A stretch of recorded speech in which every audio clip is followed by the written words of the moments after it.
A very good morning to all of you. Good morning. In last class, we were doing illustration number 4th. illustration number 4th हमने complete कर लिया था, बस इसमें balance sheet बाकी थी हमारी. एक बार देख लीजिए बैलेंस शीट कैसे हम इसमें बनाएंगे. केवल बैलेंस शीट के अंदर शेयर कैपिटल का प्रेजेंटेशन ही आपके सिलेबस का पार्ट है. तो वैसे तो आपकी बुक में क्वेश्चन के according complete balance sheet given है, लेकिन आपको ये ध्यान रखना है कि आपका जो सिलेबस है उसमें केवल शेयर कैपिटल का presentation at least in this chapter, ठीक है ना. हमारे सिलेबस में एक कंप्लीट चैप्टर है final accounts of a joint stock company. वहाँ पर हम पूरा प्रेजेंटेशन सीखेंगे. वहाँ पर भी आपके फुल साइज क्वेश्चंस कम ही आते हैं. हमें वहाँ पर भी केवल बैलेंस शीट में चीज़ों को प्रेजेंट कैसे किया जाता है, कंप्लीट क्वेश्चन आई थिंक मेरे हिसाब से तो नहीं आते. मैंने देखे हैं पास्ट ईयर्स के आपके पेपर्स, प्रीवियस ईयर्स में कभी भी आपके full size questions balance sheet के नहीं आए. फिर भी हम देखेंगे क्या इस साल आरबीएसई ने कोई चेंजेस किए होंगे तो उसके अकॉर्डिंग हम देखेंगे, ठीक है. तो अभी तो इस क्वेश्चन में ये देख लो कि पवन लिमिटेड का क्वेश्चन था.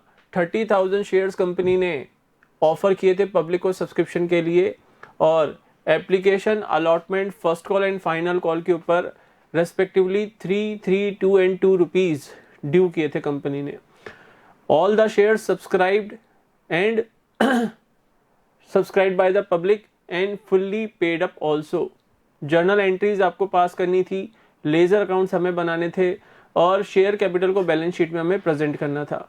साथ में क्वेश्चन में गिवन था कि शेयर इश्यू एक्सपेंसेस 8,000 रुपीज के हैं and 4,000 fully paid shares promoters को इश्यू किए थे फॉर दियर सर्विसेज. तो कंपनी ने 30,000 शेयर्स तो इश्यू किए थे for cash and 4,000 shares company ने इश्यू किए for consideration other than cash, ठीक है ना. 4,000 शेयर्स कंपनी ने इश्यू किए for consideration other than cash, promoters को इश्यू किए ना फॉर दियर सर्विसेज. यस और नो? Yes, sir. तो इसको बैलेंस शीट में प्रेजेंट करना है. देखो बैलेंस शीट में हम इसको कैसे प्रेजेंट करेंगे. Extract of balance sheet, extract यानी only a part of balance sheet. Extract of balance sheet of Pawan limited as at. बताया था मैंने आपको क्लास में भी कि एज ऑन नहीं लिखना है हमें कंपनी की बैलेंस शीट में, एज एट लिखने की हैबिट डाल लो. एज ऑन लिखोगे आपके मार्क्स कटेंगे वहां पे. उसके बाद 4 कॉलम हम बनाते हैं. फर्स्ट कॉलम होता है पर्टिकुलर्स का, second column note number, third column current year and fourth column previous year, ठीक है. उसके बाद main heading first Roman capital लिखते हैं हम, equity and liabilities.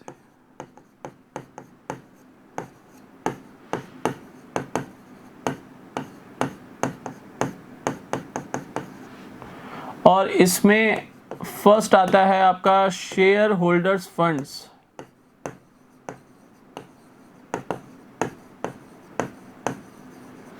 Share holders funds ये फर्स्ट मेन हेडिंग है. इसमें सब हेडिंग में आता है शेयर कैपिटल.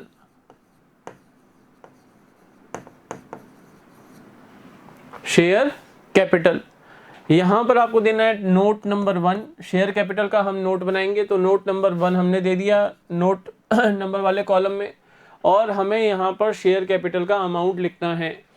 तो 30,000 शेयर्स फॉर कैश इशू किए थे, इनटू 10 करोगे 3 लाख रुपीज, तो आपका ये आ गया. यहां पर कौन सी कैपिटल शो करते हैं, subscribed and paid up share capital, ठीक है ना. Subscribed and paid up share capital, उसमें से जो भी कॉल्स इन एरियर्स है वो हम एडजस्ट कर लेते हैं, माइनस कर लेते हैं. और अगर कंपनी ने कुछ शेयर्स फॉरफिट कर रखे हैं तो फॉरफिटेड शेयर का बैलेंस हम ऐड करके जो फाइनल बैलेंस होता है वो यहाँ पे बैलेंस शीट में दिखाते हैं. 4,000 shares of rupees 10 each fully paid up allotted for consideration other than cash promoters को. 40,000 के शेयर्स आपके ये हो गए, टोटल हो गया 3,40,000। ये हम दिखाएंगे बैलेंस शीट में 3,40,000। प्रीवियस ईयर हमें आइडिया नहीं है प्रीवियस ईयर में क्या है, तो डैश नहीं लगा सकते, ब्लैंक छोड़ेंगे, ब्लैंक छोड़ेंगे, क्योंकि ऐसा तो क्वेश्चन को पढ़ने से कुछ पता नहीं लग रहा कि कंपनी लास्ट ईयर में एग्जिस्ट करती थी या नहीं करती थी, तो हम ये अज्यूम करके चलेंगे कि कंपनी का बिजनेस लास्ट ईयर भी था, कंपनी लास्ट ईयर भी एग्जिस्ट करती थी। अब लास्ट ईयर के फिगर्स हमें गिवन नहीं है, तो उस कॉलम को आप ब्लैंक छोड़ोगे। ये हो गया आपका शेयर कैपिटल का प्रेजेंटेशन। अब इसका नोट्स टू अकाउंट्स बनाना है आपको। यस। तो नोट्स टू अकाउंट्स,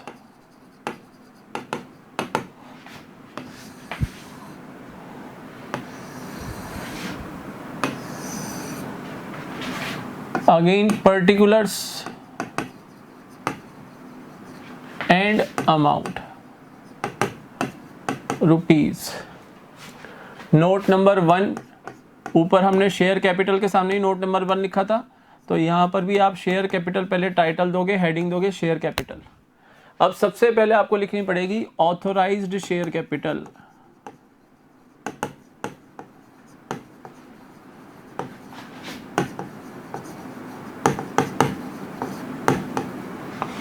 क्वेश्चन में गिवन नहीं थी तो भी आपको लिखनी है dash dash dash equity shares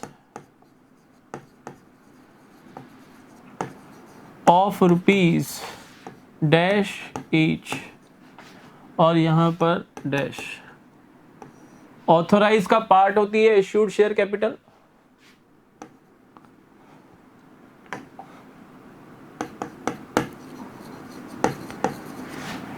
अब मुझे बताओ क्वेश्चन में इश्यूड शेयर कैपिटल कितनी है? 30,000 शेयर्स तो आपने फॉर कैश इश्यू कर रखे हैं, 30,000 शेयर्स तो आपने फॉर कैश इश्यू कर रखे हैं, और 4,000 शेयर्स आपने for consideration other than cash issue कर रखे हैं, तो टोटल 34,000 शेयर्स इश्यू किए। Yes sir. और ये 34,000 पब्लिक ने सब्सक्राइब फॉर भी कर लिए थे कंप्लीटली, तो इश्यूड एंड सब्सक्राइब्ड सेम ही होगा, तो issued and subscribed and fully paid up share capital. Share capital लिख लो 34,000 equity shares of ₹10 each fully paid up कितने हो जाएंगे? 3,40,000। आउटर कॉलम में लिख दो 3,40,000। यहां पर कंप्लीट नहीं होता नोट्स टू अकाउंट्स। सर क्यों? अब यूजर को ये बताना है कि इन 34,000 में से 4,000 शेयर्स तो आपने for consideration other than cash allot किए हैं। ये भी आपको यूजर को complete material information must be communicated to the users of financial statements. 11th class में पढ़ा था आपने कन्वेंशन ऑफ मटीरियलिटी। तो आप लिखोगे यहां पर out of the above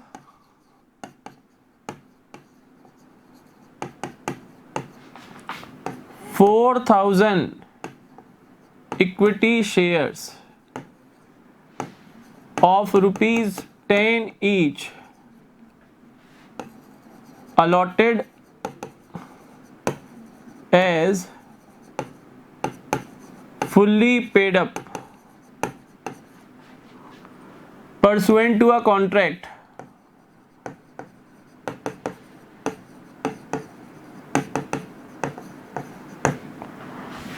without payment being received in cash, without payment being received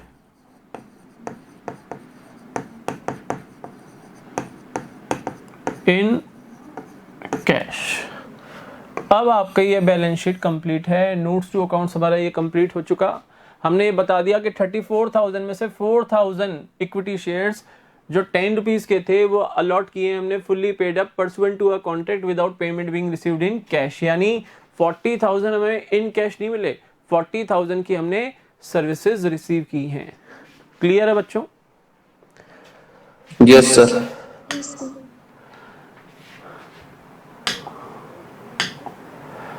अब आप आ जाओ पेज नंबर 7.19 के ऊपर। 7.19 यहां पर लिखा है topic issue of shares at premium. Shares premium पे कब इश्यू माने जाते हैं? देखो मैंने आपको बताया था शेयर्स की दो वैल्यू होती है, दो नहीं वैसे तो तीन वैल्यूज होती हैं। एक तो होती है नॉमिनल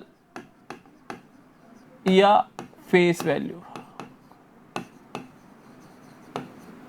ठीक है ना, नॉमिनल और फेस वैल्यू। एक होता है इश्यू प्राइस। इश्यू प्राइस जिस रेट पे कंपनी ने इश्यू किया वो इश्यू प्राइस है। जो शेयर की फेस पे वैल्यू लिखी हुई है, जो शेयर का डिनोमिनेशन है, वो शेयर की फेस वैल्यू है। और एक होती है मार्केट प्राइस भी होती है, जिस रेट पे शेयर मार्केट में अवेलेबल है उसको बोलते हैं मार्केट प्राइस। अब मार्केट प्राइस की तो हमें कोई रिक्वायरमेंट नहीं है यहाँ पे। अगर 100 रुपीज की फेस वैल्यू का शेयर 100 रुपीज पे ही इश्यू किया जाए तो उसको बोलते हैं इश्यू एट पार। ये तो हम कर चुके, इसको क्या बोलेंगे? Issue at par. इसका क्वेश्चन हमने किया अभी रिसेंटली, इलिस्ट्रेशन नंबर 4 किया था हमने लास्ट क्लास में।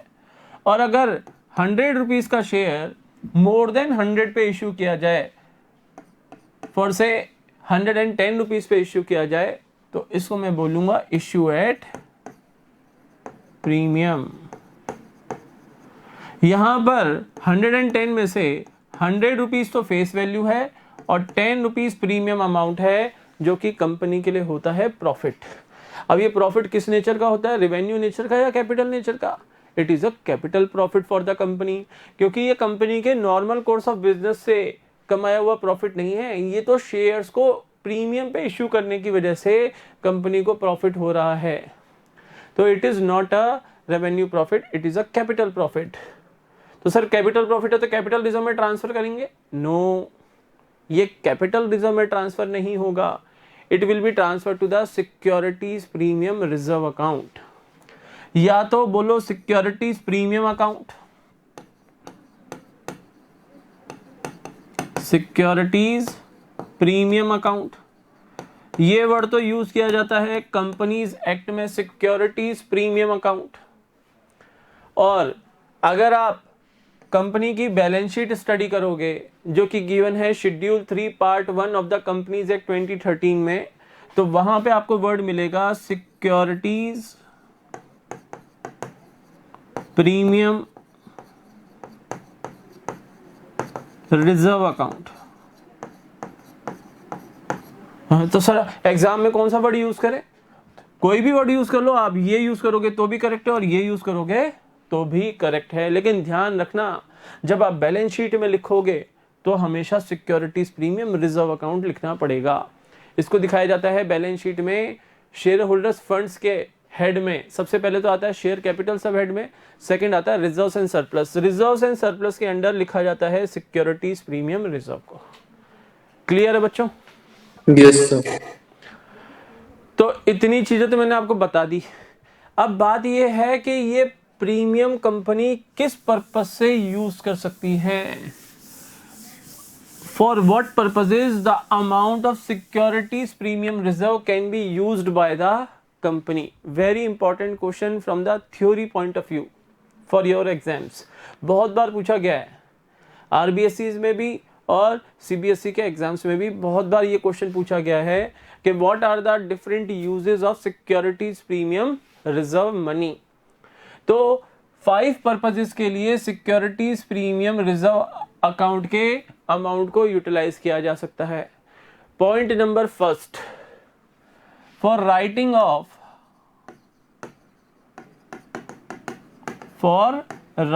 Of preliminary expenses. पढ़ा था हमने, प्रीलिमिनरी एक्सपेंसेस को राइट ऑफ करने के लिए सिक्योरिटीज प्रीमियम रिजर्व को यूटिलाइज किया जा सकता है। हमने पढ़ा था कि प्रीलिमिनरी एक्सपेंसेस जिस ईयर में इनकर होते हैं उसी ईयर में उनको राइट ऑफ किया जाता है प्रायोरिटी बेसिस पे, first from SPR, second from journal reserve and third from statement of profit and loss. तो for for writing of preliminary expenses of the company.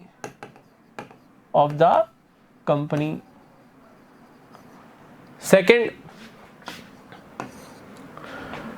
for writing of share issue expenses,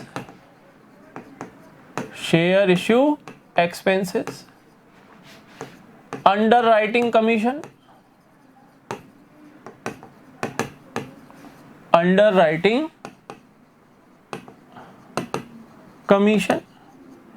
and discount oblique loss on issue of debentures, क्योंकि shares तो discount पे issue नहीं किए जा सकते accept sweat equity shares. तो हाँ चलो स्वेट इक्विटी शेयर्स तो किए जा सकते हैं सर, तो यहां पर मैं लिख देता हूं shares and debentures and discount oblique loss on issue of shares and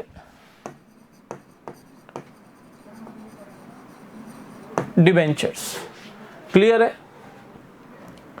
दो पर्पसेस याद हुए, for writing of preliminary expenses of the company, for writing of the share issue expenses, underwriting commission and discount oblique loss on issue of shares and debentures of the company. Third है for issuing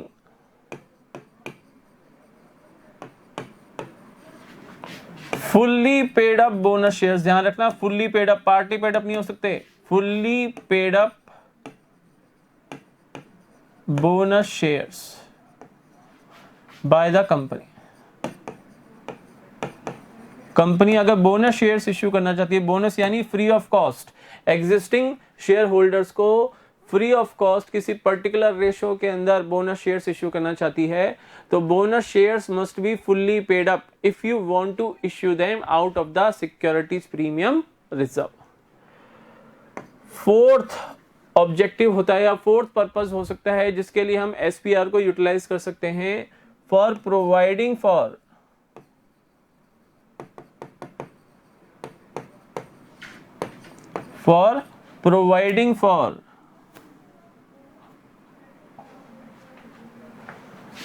premium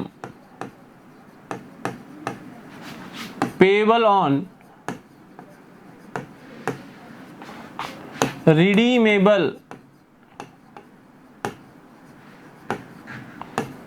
preference shares, for providing for premium payable on redeemable preference shares and debentures, for providing for premium payable on redeemable preference shares and debentures at the time of their repayment।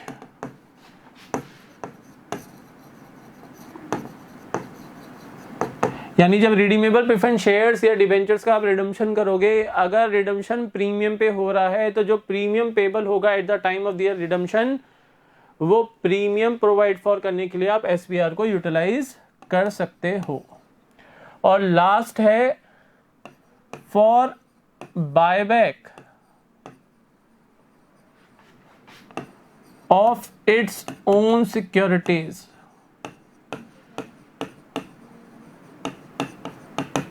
It's यानी company की, for buyback of its own securities as per section 68 of the companies act 2013। Section 68 में कुछ conditions, कुछ terms and conditions given हैं, उन terms and conditions को आपको follow करना पड़ेगा। क्लियर है? बोलो, ये चीजें याद रहेंगी?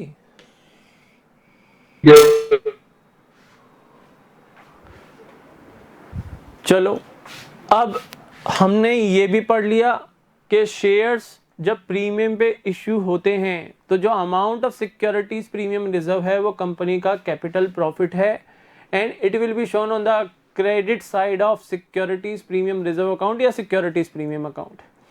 फिर हमने पढ़ा कि for what purposes the amount of SPR can be utilized by the company. अब अकाउंटिंग ट्रीटमेंट पर लेते हैं कि जब शेयर्स प्रीमियम पे इशू किए जाते हैं तो अकाउंटिंग एंट्रीज कैसे की जाती हैं उस केस में। अगर अमाउंट ऑफ प्रीमियम ड्यू है एप्लीकेशन पे या अलॉटमेंट पे या कॉल्स के ऊपर, तो अकाउंटिंग ट्रीटमेंट कैसे किया जाएगा। सर क्या कोई लिमिट है प्रीमियम की कि कंपनी कम से कम इतना प्रीमियम डिमांड करे शेयर के ऊपर, या मैक्सिमम लिमिट इतनी है? No, there is no minimum and maximum limit of the amount of premium.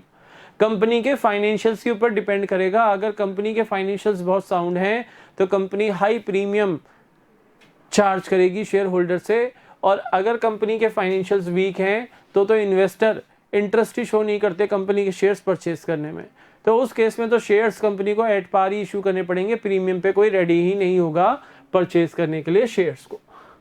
तो अगर अमाउंट ऑफ प्रीमियम एप्लीकेशन पे ड्यू है, मान लो 10 रुपीज का शेयर है, 12 रुपीज पे कंपनी इशू कर रही है, 2 रुपीज एप्लीकेशन के ऊपर, 2 रुपीज अलॉटमेंट के ऊपर। चलो एप्लीकेशन का बढ़ाते हैं अमाउंट, 4 रुपीज एप्लीकेशन पे जिसपे 2 रुपीज प्रीमियम है। Out of 4 rupees 2 rupees premium के हैं। 2 रुपीज अलॉटमेंट पे, 3 रुपीज फर्स्ट कॉल के ऊपर and 3 rupees second and final call के ऊपर। ये सीन है। देख लो टोटल 4 + 2 6 और 6 12, इश्यू प्राइस 12 ही है, मैच कर लो। ठीक है, अब ये 4 रुपीज एप्लीकेशन पे ड्यू हैं। कंपनी ने 1 लाख शेयर्स इश्यू किए थे और पूरे 1 लाख शेयर्स पब्लिक ने सब्सक्राइब भी कर लिए। तो 1 लाख शेयर्स के ऊपर 4 रुपीज पर शेयर के अकॉर्डिंग एप्लीकेशन मनी रिसीव होगी। यस सर, रिसीव होगी। तो एंट्री क्या करते हैं, bank account debit 4 lakh rupees to equity share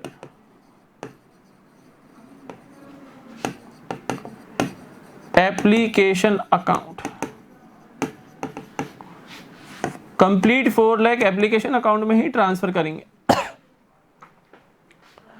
उसके बाद on the date of allotment, जब कंपनी शेयर्स अलॉट करेगी, कंपनी जब शेयर अलॉट करेगी तो हम क्या करते हैं सर, एप्लीकेशन की मनी जो है ना कैपिटल अकाउंट में ट्रांसफर करते हैं। बिल्कुल, तो equity share application account debit 4 lakh rupees to equity share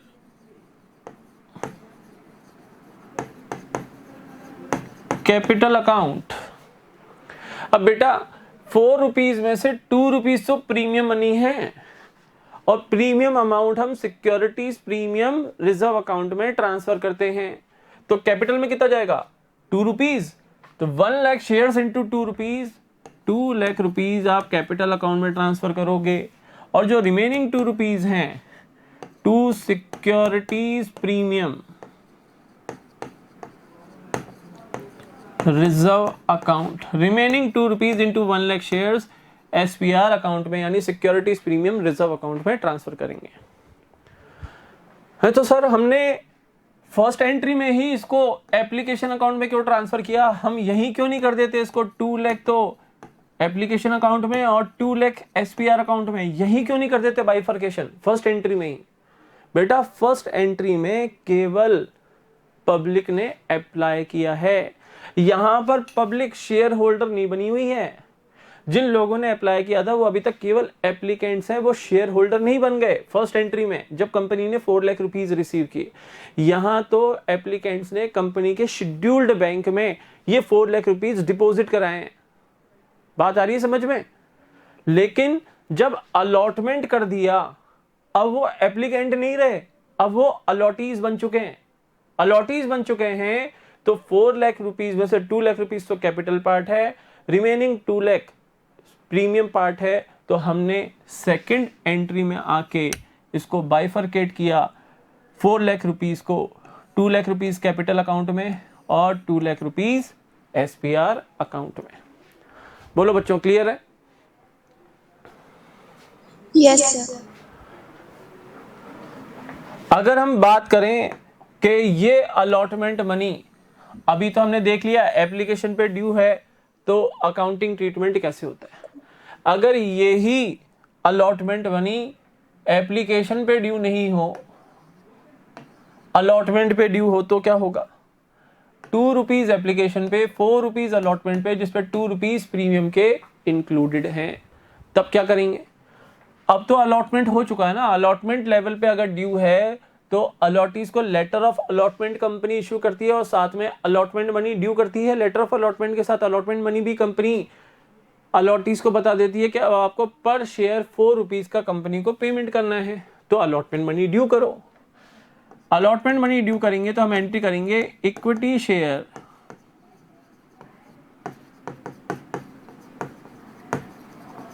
allotment account debit 4 rupees into 1 lakh shares, 4 lakh rupees to equity share capital account 2 rupees पर share into 1 lakh shares, 2 lakh rupees. Sir यहां पर तो आप पहले ही बाइफरकेशन कर रहे हो। हाँ, तो अलॉटमेंट हो चुके ना शेयर्स, तो शेयर्स अलॉटमेंट हो गए तो अब पूरा का पूरा मैं कैपिटल अकाउंट में थोड़ी, प्रीमियम का अमाउंट कैपिटल में थोड़ी नहीं जाएगा बेटा। प्रीमियम तो एक्स्ट्रा अमाउंट है जो कंपनी के फाइनेंशियल साउंड है, इसलिए कंपनी प्रीमियम पे शेयर्स इशू कर रही है। तो प्रीमियम अमाउंट तो यहाँ पर पहले ही बाइफरकेट कर देंगे।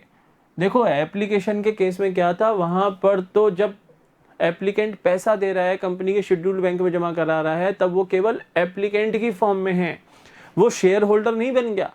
अगर उस स्टेज पे वो शेयर होल्डर बन जाता तो मैं पूरा का पूरा जो 4 लाख रुपीज रिसीव हुआ था उसमें बाइफरकेट करके 2 लाख रुपीज तो कैपिटल में डाल देता और 2 लाख प्रीमियम में डाल देता। लेकिन वहां पर अभी अलॉटमेंट नहीं हुआ, वहां पर अभी तक केवल वो एप्लीकेंट है।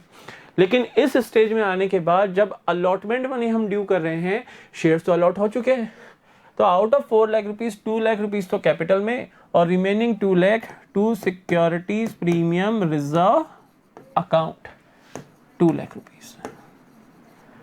ठीक है, उसके बाद जब आपको अलॉटमेंट मनी रिसीव होगी, आप एंट्री करोगे bank account debit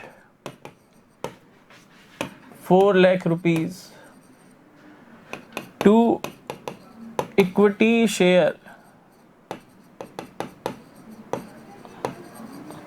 allotment account 4 lakh rupees. बोलो क्लियर है? Yes sir. सर अगर ये फर्स्ट कॉल के ऊपर ड्यू हो तो, या सेकेंड एंड फाइनल कॉल पे ड्यू हो तो कोई दिक्कत नहीं है। अभी एंट्री में, एक मिनट, अभी यहां पर जो एंट्री की हमने पास इक्विटी शेयर अलॉटमेंट, अगर मान लो ये जो प्रीमियम अमाउंट है 2 रुपीज का, ये अलॉटमेंट पे ड्यू नहीं हो के कॉल मनी पे ड्यू हो, तो अलॉटमेंट पे 2 रुपीज और फर्स्ट कॉल पे 5 रुपीज करूंगा मैं, जिसमें से 2 रुपीज आपके प्रीमियम के हैं। अभी भी देख लो 5 + 3 8 + 4 12। तो यहां पर मैं अलॉटमेंट के बाद इक्विटी शेयर अलॉटमेंट अकाउंट हमने डेबिट किया था, यहां पे आ जाएगा equity share first call account debit. कितने से? 5 rupees per share into 1 lakh shares, 5 lakh rupees. इस 5 रुपीज में से 3 रुपीज पर शेयर तो कैपिटल के हैं, 2 रुपीज प्रीमियम के हैं। तो 3 रुपीज कैपिटल के हैं, तो कैपिटल में तो डाल दो 3 इंटू 1 लाख यानी 3 लाख, और 2 रुपीज हमने एसपीआर अकाउंट के अंदर क्रेडिट कर दिए। ये तो फर्स्ट कॉल मनी ड्यू कर ली। अब जब फर्स्ट कॉल मनी आप रिसीव करोगे,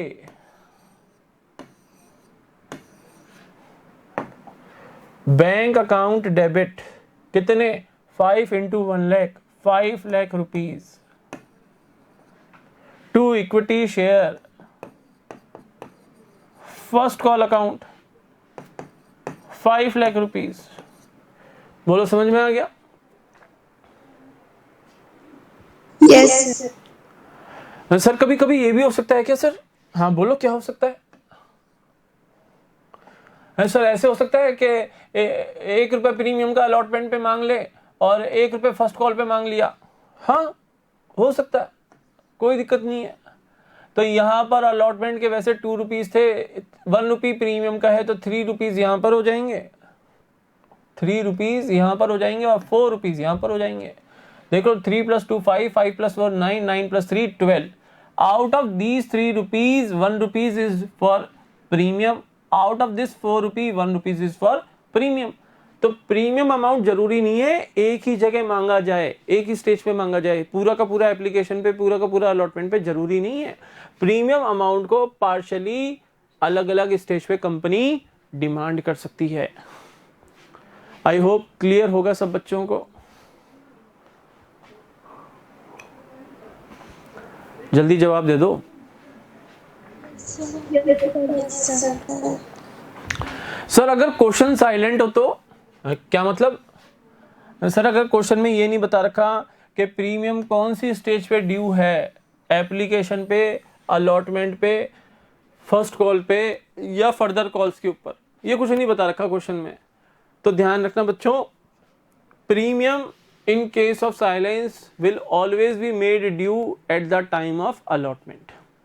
फिर आप अलॉटमेंट लेवल पे ही प्रीमियम को कंसिडर करोगे, ठीक है ना। अगर क्वेश्चन आपका साइलेंट है, क्वेश्चन में आपको नहीं बता रखा कि amount of premium like in our example ₹2 per share किस स्टेज के ऊपर ड्यू करना है, ये क्वेश्चन में आपको स्पेसिफिकली नहीं बोल रखा, तो आप उसको अलॉटमेंट लेवल के ऊपर कंसिडर करोगे। बोलो क्लियर है? Yes, sir. तो आज हम इतना ही रखते हैं, कल की क्लास में हम आगे की कुछ इलिस्ट्रेशंस करेंगे बैक टू बैक। तो कल की क्लास बच्चों मिस मत करना। कुछ students face to face classes में नहीं आए थे प्रीवियस क्लास में, तो ध्यान रखना वो बच्चे तो कल की क्लास में प्रेजेंट रहें ताकि उनका वो पोर्शन यहाँ पर कवर अप हो जाए, ठीक है बच्चों। तो that's all for today. Have a nice day to all of you. Good bye.